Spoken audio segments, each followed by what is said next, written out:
ایک گاؤں کے بارے میں کہا جاتا تھا کہ جہاں قدرت کی بے پناہ نعمتیں تھیں، اللہ پاک نے وہاں کے لوگوں کو مالا مال کیا ہوا تھا۔ ایسی نعمتیں کہ جن نعمتوں کو دیکھ کر انسان اکثر مغرور ہو جایا کرتے ہیں، مگر وہاں پر کچھ مسلمان تھے، اور سب سے بڑی اور بری بات یہ تھی کہ وہاں کے تمام لوگ کافر تھے۔ وہ کفار اپنی دولت پر بہت فخر کیا کرتے تھے، کیونکہ ان میں ہر ایک انسان بہت دولت مند تھا۔ ہر ایک کے پاس بے بہا پیسے تھے، کسی کو پیسوں کی کمی نہیں تھی۔ وہاں کے سردار کی ایک اکلوتی بیٹی تھی جس کو سردار بے پناہ پیار کرتا تھا۔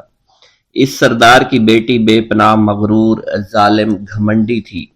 وہاں پر غریب لوگ صرف مسلمان ہی تھے، تمام کافر ایک دوسرے کی مدد کیا کرتے تھے، لیکن مسلمانوں کی مدد کرنے والا وہاں پر کوئی نہ تھا۔ وہاں پر انہیں کوئی دیکھنے والا نہ تھا۔ سردار کی بیٹی کو کالے جادو میں خوب مہارت حاصل تھی، اور وہ جادو کی وجہ سے وہاں پر رہنے والے غریبوں پر بہت ظلم کیا کرتی تھی۔ تمام مسلمان اس سے بے حد پریشان تھے، اور وہ لوگوں کو غلام بناتی اور مزدور بناتی تھی۔ اگر ان میں کوئی اس کی بات نہ مانتا تو اس کو قیدی بنا کر اپنے اشاروں پر نچایا کرتی تھی۔ اس بستی میں چونکہ اکا دکا مسلمان تھے جن کا کوئی پرسان حال نہیں تھا، کوئی بھی ان کو بچانے والا نہیں تھا۔ جب وہ سردار کی بیٹی کے ظلم حد سے بڑھ گئے تو مسلمانوں میں سے ایک بوڑھے شخص نے اللہ کے حضور گڑ گڑا کر دعائیں کی، اے اللہ، ہمارے چند نسلیں جو یہاں پر بچی ہوئی ہیں، ان نسلوں کو تو بچا لے۔ یہ سردار کی بیٹی جس نے ہمارا جینا دشوار کر رکھا ہے، یہاں کوئی بھی انسان ہمارا حال نہیں پوچھتا، اور نہ ہی ہمارے پاس مال و دولت ہے، اور نہ ہی ہمارے پاس جسمانی طاقت بچی ہے۔ یا اللہ، ہمارے لیے کوئی ایسا بندہ بھیج جو نہ صرف طاقتور ہو بلکہ اس جادوگرنی یعنی سردار کی بیٹی کو بھی ہرا سکے۔ اللہ رب العزت نے اس بوڑھے کی دعا کو قبول فرمایا، اور یوں اس جگہ پر ایک اللہ والے کو بھیج دیا۔ اور وہ اللہ والے ایسے ہی بستی میں داخل نہیں ہوئے، بلکہ ایک دن کچھ عجیب واقعہ ہوا۔ ان کافروں کا سردار جنگل میں سیر سپاٹے کرتے ہوئے نکلا تھا۔ بڑی شان سے چلتا ہوا وہ سفر کر رہا تھا۔ اچانک ایک زہریلا سانپ اس کے سامنے آیا۔ اس زہریلے سانپ نے بادشاہ کو ڈس لیا، اور وہ بے ہوش ہو کر زمین پر گر پڑا اور تڑپنے لگا۔ اس کے جو ساتھی تھے انہوں نے جب اپنے سردار کو یوں تڑپتا ہوا دیکھا اور سردار کی غیر حالت دیکھی تو کہ جسے ایک زہریلے سانپ نے کاٹ لیا ہے، تو وہ فوراً اسے اٹھا کر گھر لے آئے تاکہ اسے بچانے کے لیے کچھ کیا جا سکے۔ اس لڑکی نے اپنے باپ کی جب یہ حالت دیکھی تو اپنے آس پاس کے بڑے بڑے حکیموں کو بلایا، لیکن عجیب بات یہ تھی کہ لاکھ کوشش کے باوجود زہر نکالنے میں سارے ناکام ہو رہے تھے، اور زہر تیزی کے ساتھ اس کے جسم میں پھیلتا چلا جا رہا تھا۔ لیکن اسی وقت وہاں ایک درویش کی آمد ہوئی، ایک اللہ والے آئے، ان اللہ پاک نے اس مقصد کے تحت وہاں بھیجا تھا۔ اس اللہ کے ولی نے سردار کے گھر پر پہنچ کر دروازے کو کھٹکھٹایا۔ نوکروں نے پوچھا کون ہو، کس سے ملنا ہے؟ اس نے کہا میں نے سنا ہے کہ یہاں کے سردار کو سانپ نے ڈس لیا ہے۔ نوکر کہنے لگے کہ تمہیں کیسے پتا چلا کہ یہاں کے سردار کو سانپ نے ڈس لیا ہے؟ تم تو ہمیں اجنبی لگتے ہو، ہم نے تمہیں آج تک یہاں نہیں دیکھا ہے۔ اس نے کہا میں مسافر ہوں، اور مجھے خبر ملی ہے کہ یہاں کے سردار کو ایک زہریلے سانپ نے ڈس لیا ہے، اور کوئی بھی اس کا علاج نہیں کر پا رہا۔ نوکروں نے کہا تم کون ہو؟ اللہ والے نے کہا میں حکیم ہوں، اور میں ان کے علاج کی غرض سے یہاں آیا ہوں۔ وہ نوکر اللہ والے کی حالت دیکھ کر ہنسنے لگے، کیونکہ آپ نے پھٹے پرانے کپڑے پہن رکھے تھے اور دیکھنے سے بہت غریب معلوم ہوتے تھے۔ وہ نوکر کہنے لگے کہ اتنے بڑے سردار کا علاج کرو گے؟ ارے یہاں تو اس کے پاس بڑے بڑے حکیم بلائے گئے ہیں، ہمارے سردار کے پاس پیسوں کی کوئی کمی نہیں ہے، اور وہ تم جیسے غریب سے بھلا کیوں علاج کروائیں گے؟ درویش نے کہا اگر تم چاہتے ہو تمہارے سردار کی جان بچ جائے پھر مجھے اندر جانے دو۔ غلام کہنے لگا ٹھیک ہے، ہم اندر جا کر اجازت لے کر آتے ہیں۔ نوکر اندر گئے، سردار کی بیٹی سے کہا ایک غریب آیا ہے، کپڑوں سے فقیر معلوم ہوتا ہے، لیکن کہتا ہے میں سردار کا علاج کر سکتا ہوں، اور میں سردار کا علاج کروں گا۔ جو زہر تیزی کے ساتھ جسم میں پھیل رہا ہے میں اس کو باہر نکال پھینک کروں گا۔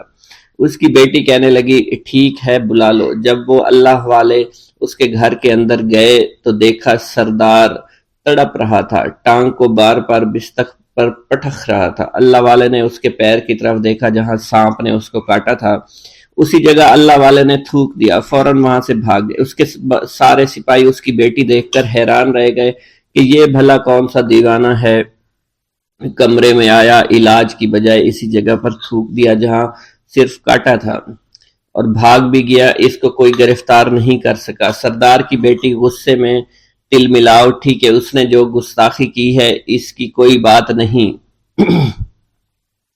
تھوک کو میں صاف کروا دوں گی، مگر اس کو تو میں ابھی گرفتار کرواتی ہوں۔ اور اس نے اپنے سردار کے ایک نوکر سے کہا کہ اس تھوک کو صاف کرو۔ اس نوکر نے تھوک کو صاف کرنے کی بجائے اس کو اچھی طرح سے ٹانگ پر مل دیا۔ لڑکی نے کہا کیا کر رہے ہو؟ اس فقیر نے میرے باپ کی ٹانگ پر تھوک دیا، اب اس تھوک کو تم مل رہے ہو؟ حکیم نے اپنے ہاتھ کے اشارے سے سردار کے بیٹے کو روک دیا۔ جیسے اس تھوک کو سردار کی ٹانگ پر ملا گیا، فوراً سارا زہر ختم ہو گیا۔ جو ٹانگ کٹنے کے قابل تھی وہ ٹانگ بالکل ٹھیک ہو چکی تھی، جو نیلی پڑ چکی تھی اب اصلی حالت میں آہستہ آہستہ واپس آ رہی تھی۔ اور جب وہ قبیلے کا سردار بالکل ٹھیک ہو گیا، ہوش میں آ گیا تو حیران رہ گیا۔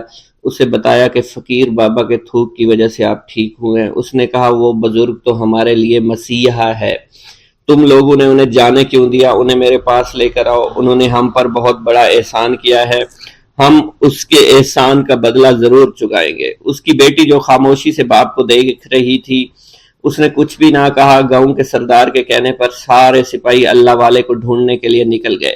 وہ چاروں طرف پھیل گئے لیکن کہیں بھی اللہ والے کا پتہ نہیں چل رہا تھا۔ پھر جب سپاہی تلاش کرتے کرتے جنگل میں داخل ہوئے، وہاں ایک درخت کے نیچے ایک آدمی کو عبادت کرتے ہوئے دیکھا۔ وہ غور سے اس کو دیکھ رہے تھے اور کہہ رہے تھے یہ کس طرح کی عبادت کر رہے ہیں؟ ہم لوگ تو اپنے بتوں کے آگے ہاتھ جوڑتے ہیں، یہ نہ جانے کس کو سجدہ کر رہے ہیں۔ خیر، عبادت کے فوراً بعد اللہ والے کو پکڑ لیا، گاؤں کے سردار کے سامنے پیش کیا۔ وہ کہنے لگا آپ کون ہیں اور کہاں سے آئے ہیں؟ سب سے پہلے تو میں گستاخی کی معافی چاہتا ہوں، میرے لوگوں نے آپ کے ساتھ بڑی بدتمیزی کی، لیکن آپ کی وجہ سے آج میں زندہ ہوں۔ ہم گناہ گاروں کی وجہ سے آپ جیسے لوگوں کو بہت تکلیف ہوئی ہے، اس لیے میں معذرت چاہتا ہوں۔ آپ سے درخواست کرتا ہوں کہ آپ میری طرف سے یہ قیمتی لباس یعنی کپڑے اور عربی گھوڑا قبول کیجئے۔ اللہ والوں نے اس کی طرف مسکرا کر دیکھا اور کہا یہ گھوڑا، یہ لباس بہت قیمتی ہے، مگر یہ لباس پہن کر اس گھوڑے کے لیے گھاس کاٹوں گا تو کیا اچھا لگوں گا؟ سردار نے کہا فکر نہ کریں، گھوڑے کے ساتھ ساتھ ہم آپ کو نوکر بھی دیں گے۔ اللہ والے نے کہا کہ اتنی مال و دولت اور نوکروں کے ساتھ میں اکیلا رہوں گا؟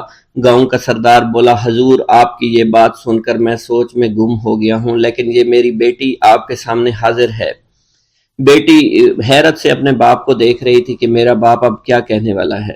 سردار نے کہا میری بیٹی جسے آپ نے دیکھ لیا ہے اس کی شادی میں آپ سے کر دوں گا، مگر ایک شرط ہے کہ آپ کو اپنے مذہب کو چھوڑنا پڑے گا۔ میرے سپاہیوں نے آپ کو عبادت کرتے ہوئے دیکھا ہے، جہاں تک ہمارے معمولات ہیں ہم بتوں کے آگے سجدہ کرتے ہیں اور ان کی عبادت کرتے ہیں، اور آپ جس کے آگے سجدہ کرتے ہیں وہ اللہ ہے، یعنی آپ مسلمان ہیں، اس لیے آپ کو اپنا مذہب چھوڑنا پڑے گا۔ کیا آپ ایسا کر سکتے ہیں؟ اللہ والے نے کہا کہ مجھے ایک بات بتائیے، آپ سب کچھ دیکھ رہے ہیں، آپ نے مجھے یہ بھی دعا دی کہ میری اولادیں ہوں اور آپ کی نسل آپ کی بیٹی سے چلے گی۔ مجھے ایک بات بتائیں، اگر ان بچوں میں سے کسی بچے کو خدا نہ خواستہ کچھ ہو گیا تو کس کو رونا پڑے گا؟ سردار نے جواب دیا اگر خدا نہ خواستہ کچھ ایسا ہوا تو رونا مجھ کو ہی پڑے گا۔ اللہ والا نے مسکرا کر کہا اگر یہ سارا مال لے کر مجھے رونا ہی پڑا تو آپ اپنا گھوڑا، اپنی دولت، اپنی بیٹی، ہر چیز اپنے پاس رکھ لو۔ میں خوش ہوں، میں مسلمان ہوں، میں ٹھیک ہوں۔ اگر یہ تمام چیزیں لے کر مجھے اپنا محلہ چھوڑنا پڑے تو میں اپنی جان دے کر بھی اپنے مذہب کو نہیں چھوڑوں گا۔ جس طرح آپ نے مجھے نوازا ہے، میں اسی رب کے دین کو چھوڑ کر چلا جاؤں گا۔ صرف چند پیسوں کی خاطر میں ہر دن پیسہ پیسہ نہیں کر سکتا، اور اپنی درویشی میں بہت خوش ہوں۔ اللہ نے مجھے جس مقصد کے لیے بھیجا تھا وہ میرا مقصد پورا ہو جائے گا۔ گاؤں کے سردار نے پوچھا، یہ کہہ کر وہ اللہ والے جانے لگے تو سردار نے درویش کو رک جانے کا کہا اور کہنے لگے، میں نے مال دے کر تمہیں آزمایا اور تمہیں پرکھا، لیکن تم اپنے مذہب کو چھوڑنے پر راضی نہیں ہو۔ اگر تم یہی سب کرنے آئے تھے تو تمہیں اس بات کا ڈر نہیں؟ کیا تم نہیں جانتے ہم کتنے طاقتور ہیں، اور میری بیٹی اپنے عمل میں اتنی ماہر ہے کہ تمہیں یہاں کھڑے کھڑے ابھی جنگلی جانور بنا سکتی ہے۔ اللہ والے نے کہا کہ اس نے جنگلی جانور کمزور لوگوں کو بنایا ہوگا، یہ مجھے جانور بنا کر تو دکھائے۔ اس سے پہلے کہ گاؤں کا سردار اپنی بیٹی سے کچھ کہتا کہ اس پر وار کرو، اللہ والے نے جادوگرنی پر ایسی پھونک ماری کہ وہ اسی وقت ایک بہت بڑی چھپکلی بن گئی۔ وہ کچھ بھی نہیں کر پا رہی تھی، وہ چھپکلی اتنی بڑی تھی کہ وہاں پر جتنے بھی انسان کھڑے تھے ان سب میں سب سے زیادہ اونچا اس کا قد تھا۔ وہ چھپکلی اللہ والے کے پاس آئی، اپنا زہر اس پر اگلنا چاہتی تھی کہ اسی وقت اس نے اس کے منہ پر تھوک دیا۔ تھوکنے کی دیر تھی، وہ چھپکلی جلنے لگی اور جس سے گرمی کی وجہ سے اس کا چہرہ پگھل رہا تھا، اس کا چہرہ جل کر کالا ہو چکا تھا۔ وہ مرنے والی تھی کہ سردار دوڑتا ہوا قدموں میں آ کر گر پڑا اور معافی مانگنے لگا اور کہنے لگا، حضور اس گستاخی کے لیے میں معذرت خواہ ہوں، آپ مجھے معاف کر دو، میں نے سچ میں آپ کو بہت کمزور سمجھا تھا، آپ کو آپ کا مذہب سے ہٹانا چاہا تھا۔ اگر میری بیٹی ٹھیک ہو جائے تو میں سچ کہتا ہوں یہاں پر جتنے لوگ ہیں ہم پوری کی پوری بستی مسلمان ہو جائیں گے۔ اللہ والے نے کہا کہ ہم تمہیں اپنے دین میں شامل کرنے کے لیے یہ سب نہیں کر رہے، بلکہ تم لوگ مسلمان بھائیوں پر جو ظلم کرتے ہو وہ ظلم کو ختم کرنے کے لیے ہم یہاں آئے ہیں۔ ہمارے دین میں جبر اور ظلم نہیں۔ اگر تمہارے بیٹی سے انسان بن کر سدھر جاتی ہے تو اس کو اس کی اصلی حالت میں لانے کے لیے میں خود کو اللہ کی بارگاہ میں پیش کروں گا اور دعا کروں گا۔ سردار کہنے لگا کہ ہاں میری بیٹی اصلی حالت میں اگر آ جائے تو پھر ہم کسی پر ظلم و ستم نہیں کریں گے، اور میں دل سے اپنی بیٹی کے لیے معافی چاہتا ہوں۔ آج سے یہ کوئی بھی جادو ٹونا اور مسلمانوں کو تنگ نہیں کرے گی، اور نہ ہی کسی مسلمان پر یہ ظلم اور جبر کرے گی۔ بس آپ اسے دوبارہ سے انسان بنا دے۔ اللہ والا نے چھپکلی پر دوبارہ سے پھونک ماری تو پھر سے انسان بن گئی اور اللہ والے کے قدموں سے وہ لپٹ گئی، کہنے لگی، مجھے معاف کر دیجئے، مجھے معاف کر دیجئے، میں نے اپنے آپ کو بہت طاقتور سمجھا۔ اس لڑکی کا آدھا چہرہ جل چکا تھا اور کالا ہو چکا تھا۔ وہ کہنے لگی کہ آج اپنے باپ کے ساتھ میں آپ کے دست مبارک پر مسلمان ہونا چاہتی ہوں۔ میں وعدہ کرتی ہوں کہ آج سے اس بستی پر کوئی بھی کافر کسی مسلمان کے ساتھ بدتمیزی نہیں کرے گا، زیادتی نہیں کرے گا، ظلم اور جبر نہیں کرے گا، بلکہ ہم سب یہاں مل جل کر رہیں گے اور بھائی چارے کے ساتھ رہیں گے۔ ہم سب مسلمان ہو جائیں گے اور پھر یوں اللہ والے کے ہاتھوں پوری بستی کا سردار اور اس کی بیٹی نے اسلام قبول کر لیا، اور سردار نے اللہ والے سے اپنی بیٹی کا نکاح کر دیا، اور پھر اس بستی میں ہمیشہ کے لیے امن و امان قائم ہو گیا۔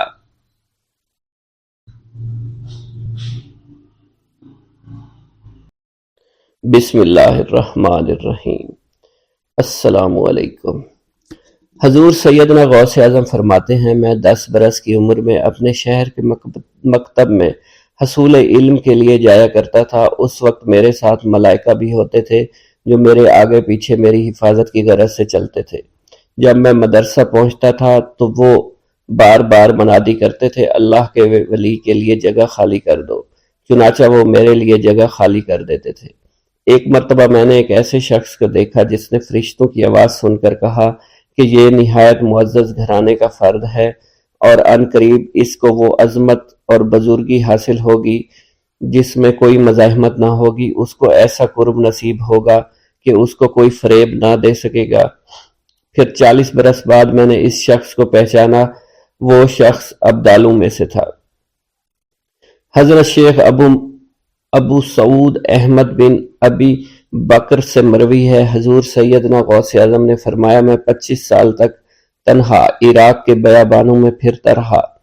میں لوگوں کو نہ جانتا تھا، لوگ مجھے نہیں جانتے تھے۔ اسی دوران میرے پاس رجال الغیب اور جنات تشریف لائے۔ جنہیں میں طریقت اور رسول اللہ کی تعلیم دیا کرتا تھا۔ ابتدا میں جب میں عراق میں داخل ہوا تو حضرت خضر میرے ہم سفر تھے اور میں انہیں اس وقت سے پہچانتا نہیں تھا۔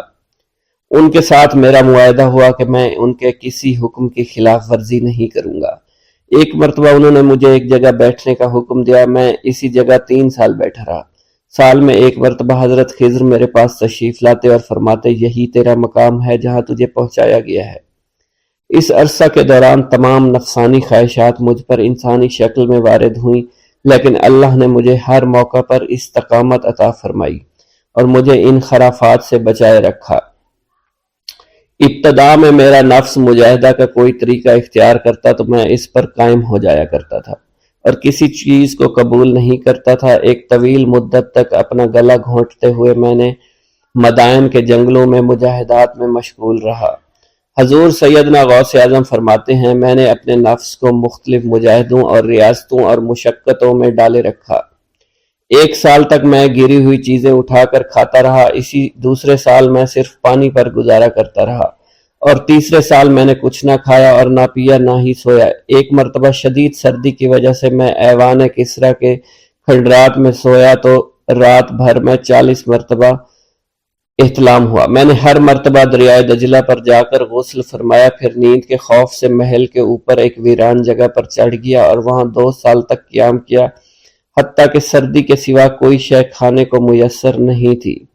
حضور سیدنا غوث اعظم فرماتے ہیں ہر سال ایک بزرگ آتے اور وہ مجھے اونی جبہ دے کر چلے جاتے۔ اسی طرح میں نے بے شمار طریقوں سے دنیا اور نفس سے چھٹکارا حاصل کرنے کی کوشش کی۔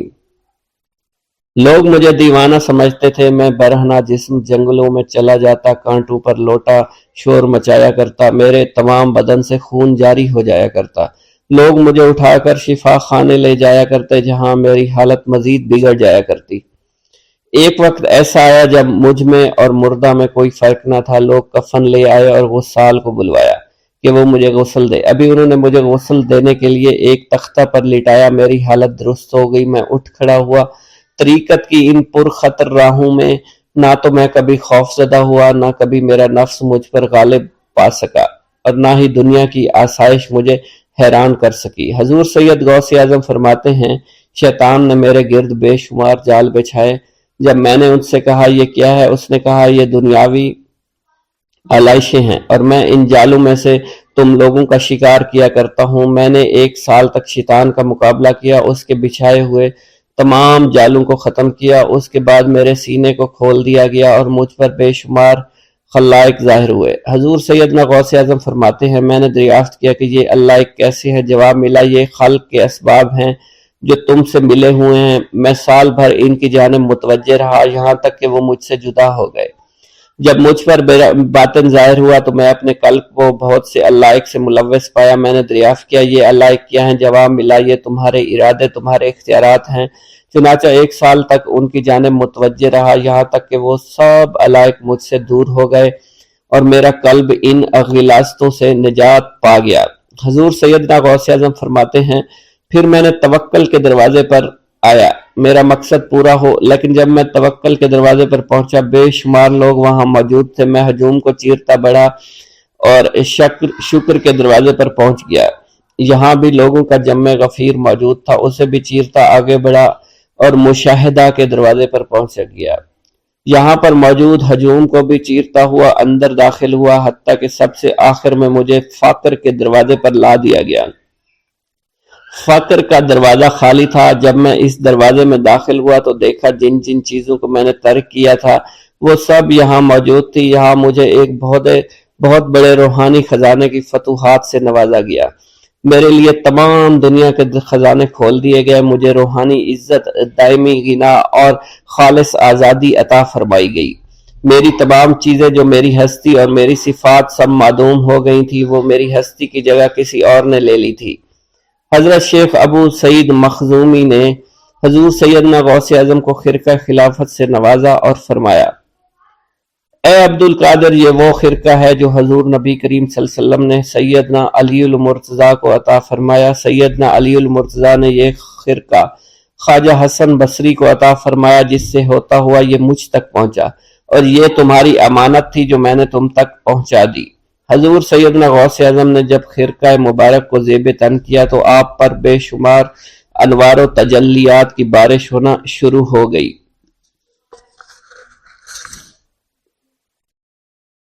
میرا یہ قدم تمام اولیاء کرام کی گردن پر ہے۔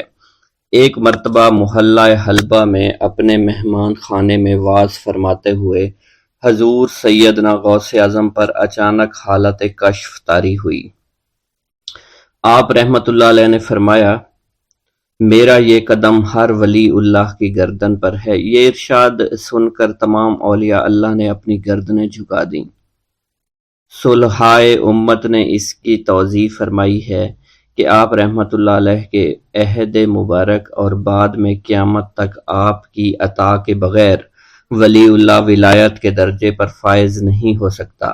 سلطان الہند حضرت خواجہ معین الدین چشتی المعروف خواجہ غریب نواز اس وقت خراسان کے پہاڑوں پر مجاہدات میں مشغول تھے۔ انہوں نے بھی حضور سیدنا غوث اعظم کا ارشاد گرامی سن کر اپنی گردن جھکا دی اور یوں عرض گزار ہوئے، آپ کے قدمین شریفین میرے سر اور میرے آنکھوں پر ہیں۔ حضور سیدنا غوث اعظم فرماتے ہیں کہ میں 10 برس کی عمر میں اپنے شہر کے مکتب میں حصول علم کے لیے جایا کرتا تھا۔ اس وقت میرے ساتھ ملائکہ بھی ہوتے تھے جو میرے آگے پیچھے میری حفاظت کے لیے چلتے تھے۔ جب میں مدرسہ پہنچتا تو یہ منادی کرتے تھے، اللہ کے ولی کے لیے جگہ خالی کر دو۔ چنانچہ وہ میرے لیے جگہ خالی کر دیتے تھے۔ ایک مرتبہ میں نے ایک ایسے شخص کو دیکھا جس نے فرشتوں کی آواز سن کر کہا، جس میں کوئی مزاحمت نہ ہوگی، کہ یہ ایک نہایت معزز گھرانے کا فرد ہے اور عن قریب اس کو وہ عظمت حاصل ہوگی جس میں کوئی مزاحمت نہ ہوگی، اور اس کو ایسا قرب نصیب ہوگا کہ اس کو کوئی فریب نہ دے سکے گا۔ پھر 40 برس بعد میں نے اس شخص کو پہچانا، وہ شخص ابدالوں میں سے تھا۔ حضرت شیخ ابو سعود احمد بن بکر حریمی سے مروی ہے کہ حضور سیدنا غوث اعظم نے فرمایا کہ میں 55 سال تک تنہا عراق کے بیابانوں میں پھرتا رہا، میں لوگوں کو نہ جانتا، لوگ مجھے نہ جانتے۔ اسی دوران میرے پاس رجال الغیب اور جنات تشریف لاتے جنہیں میں طریقت اور اصول کی تعلیم دیتا تھا۔ ابتدا میں جب میں عراق میں داخل ہوا تو حضرت خضر میرے ہم سفر بنے اور بعد میں اس وقت ان کو پہچانتا نہ تھا، اور اس کے ساتھ میرا معاہدہ ہوا کہ میں ان کے کسی حکم کی خلاف ورزی نہیں کروں گا۔ ایک مرتبہ انہوں نے مجھے ایک جگہ بیٹھنے کا حکم دیا اور میں اس جگہ 3 سال تک بیٹھا رہا۔ سال میں ایک مرتبہ حضرت خضر میرے پاس تشریف لاتے، فرماتے کہ یہی تیرا مقام ہے جہاں تجھے پہنچایا گیا ہے۔ اس عرصہ کے دوران تمام نفسانی خواہشات مجھ پر انسانی شکل میں وارد ہوئیں، لیکن اللہ عز و جل نے مجھے ہر موقع پر استقامت عطا فرمائی اور مجھے ان خرافات سے بچائے رکھا۔ ابتدا میں میرا نفس مجاہدہ کا کوئی طریقہ اختیار کرتا تو میں اس پر قائم ہو جاتا اور کسی چیز کو قبول نہ کرتا تھا۔ ایک طویل مدت تک اپنا گلا گھونٹتے ہوئے میں مدائن کے جنگلوں میں مجاہدات میں مشغول رہا۔ حضور سیدنا غوث اعظم فرماتے ہیں کہ میں نے اپنے نفس کو مختلف مجاہدوں، مختلف ریاضتوں اور مختلف مشقتوں میں ڈالے رکھا۔ 1 سال تک میں گری ہوئی چیزیں اٹھا کر کھاتا رہا، دوسرے سال پانی پر گزارا کیا، اور تیسرے سال نہ میں نے کچھ کھایا، نہ پیا اور نہ ہی سویا۔ ایک مرتبہ شدید سردی کی وجہ سے میں ایوان کسریٰ کے کھنڈرات میں سویا تو رات بھر میں 40 مرتبہ طبیعت خراب ہوئی۔ حضور سیدنا غوث اعظم فرماتے ہیں، ہر سال ایک بزرگ آتے اور وہ مجھے جبہ دے کر چلے جاتے۔ اسی طرح میں نے بے شمار طریقوں سے دنیا اور نفس سے چھٹکارا پانے کی کوشش کی۔ لوگ مجھے دیوانہ سمجھتے تھے۔ میں برہنہ جسم جنگلوں میں چلا جاتا اور کانٹوں پر لوٹتا شور مچاتا تھا۔ میرا تمام بدن سے خون جاری ہو جایا کرتا تھا اور لوگ مجھے اٹھا کر شفا خانے لے جایا کرتے، جہاں میری حالت مزید بگڑ جاتی۔ ایک وقت ایسا بھی آیا جب مجھ میں اور مردہ میں کوئی فرق نہ تھا۔ لوگ کفن لے کر آئے، غسال کو بلوایا کہ وہ مجھے غسل دے دیں۔ ابھی انہوں نے مجھے غسل دینے کے لیے تختہ پر ڈالا ہی تھا کہ میری حالت درست ہو گئی۔ میں اٹھ کھڑا ہوا۔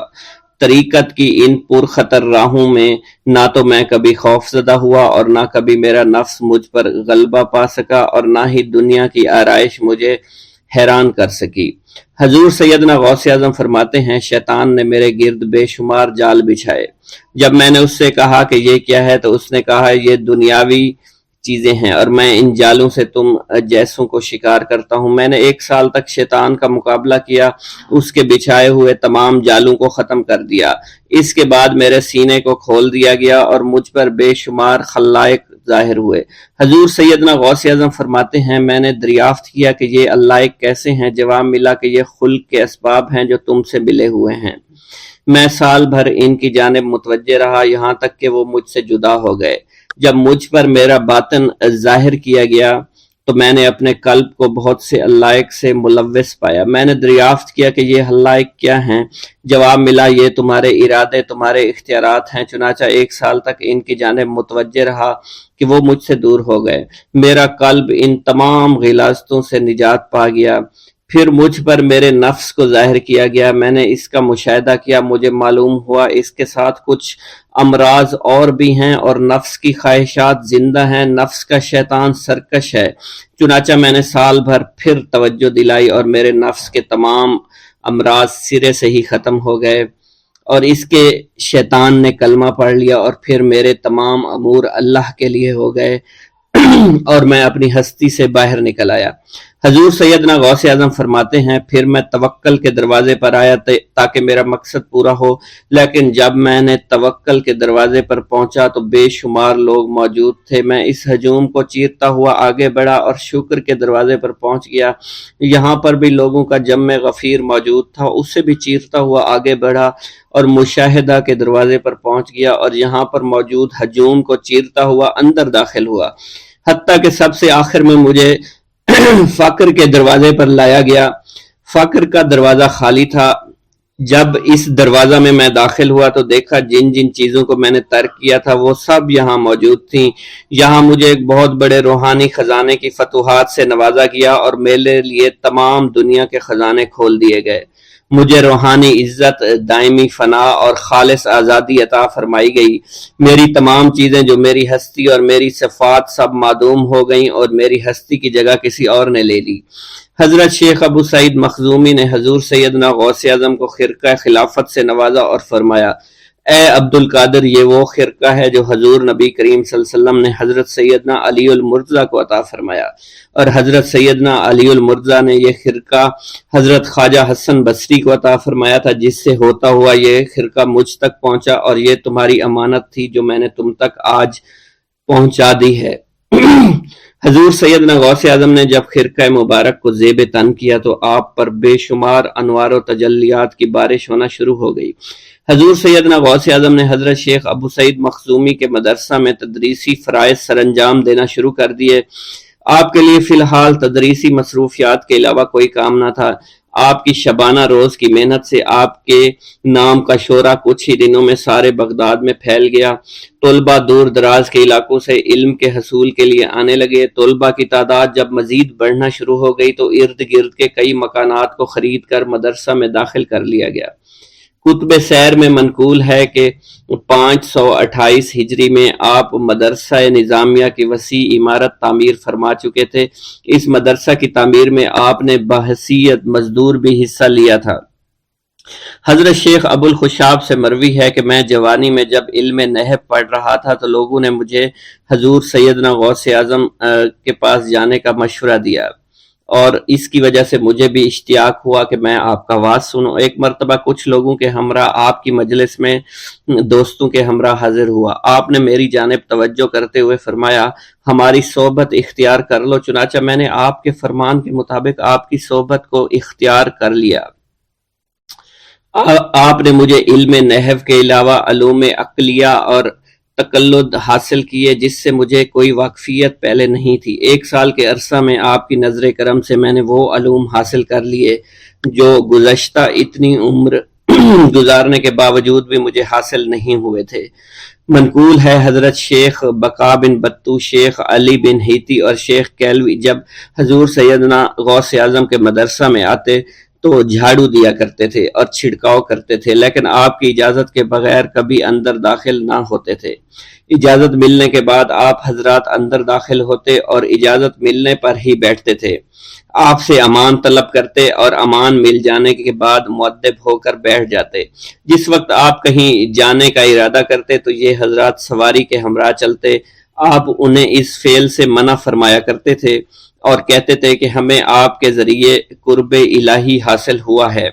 حضرت شیخ محمد قائل الادنیٰ سے مروی ہے کہ ایک مرتبہ حضور سیدنا غوث اعظم سے دریافت کیا گیا کہ آپ کی بزرگی اور عظمت کا راز کیا ہے؟ آپ نے فرمایا کہ میں کبھی جھوٹ نہیں بولتا اور کبھی کسی سے کذب بیانی نہیں کرتا۔